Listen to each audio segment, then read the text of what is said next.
and CBS This Morning co-host Charlie Rose, one job of many. Charlie, it's fair to say, the boy has to make a living, you know that. Yeah, do rather well, my friend. Fascinating stuff here. Thank you. It was a Hillary Clinton very engaged. Engaged was the word. There was a Trump speech aspect, or stump speech rather aspect. Well, I didn't think stump speech at all. I mean, I thought she was not. It wasn't soundbite. The passion, and the engagement from the interview, because we talked a range of things and a range of different kinds of emotions. Whether she was talking about her mother or whether she was talking about race relations.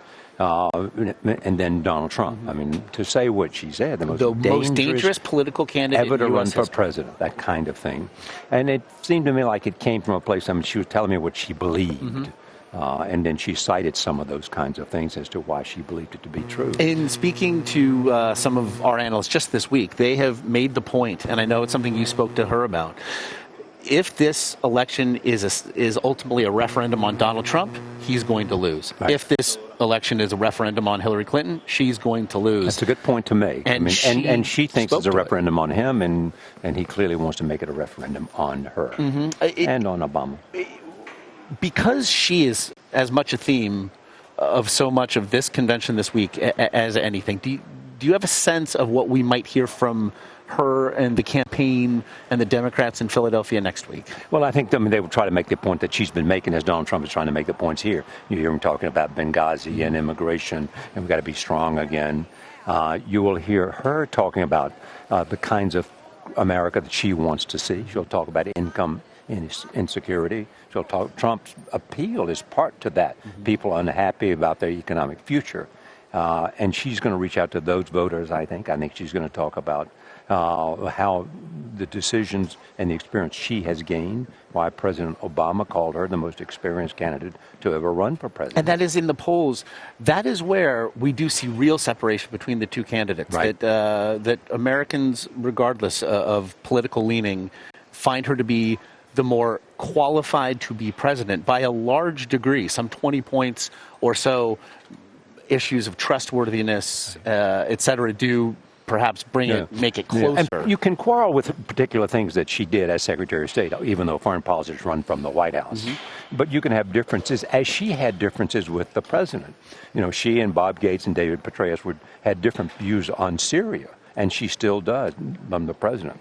At the same time, I thought in this interview, and I've interviewed her a number of times, she was more engaged. She was funnier, yet at the same time she was more passionate, and she was, I thought, more searing in the indictment. And this was a place it came together after she spoke to the NAACP, so she was in a kind of engaged mode from having talked to those, and a lot of people in the NAACP are supporters, so she was feeling good about herself. Well, and because of the landscape as it currently sits, both campaigns have trafficked in fear-mongering. They've used it as currency. You should be scared if my opponent is the president come November. And she's crooked and all the other things that he said. So how much does she, if nothing else, understand it? You were asking perhaps like what she needs to do better. Right. How much does she understand that she perhaps needs to evolve her message to better connect she knows that. To a nation on edge? Not only did I observe her knowing that, but Nancy Cordes, who covers her every day, says that she does. And as I said to her, she's beginning to speak about it because she does recognize it. She said, look, it's not a pleasant thought to have that people don't trust you or that people don't like you. That's not fun. I mean, Josh, I don't trust anything you say, and I, by the way, don't even like you. How do you feel about that? And yet he sits with me and discusses things, and that's why we love Charlie. Although we might lose you because she. She did. We buried a lead. She offered you the VP spot. Well, she basically said you'd be a good, And you would be. You'd be. Said I had the right profile. A great supreme allied commander. Profile for her. It was a variation of the passion we saw at fiery moments of this interview. She was very engaged and very funny about the idea of the short list and where she might stand with it. Yeah, and where I might stand. Yeah. But you know what I said? You're at the very top, Charlie. No. Very top of my list. She said maybe I could vet you. I said no. I couldn't stand the vetting. That's where it'd be all over. I'd never make it out of round one.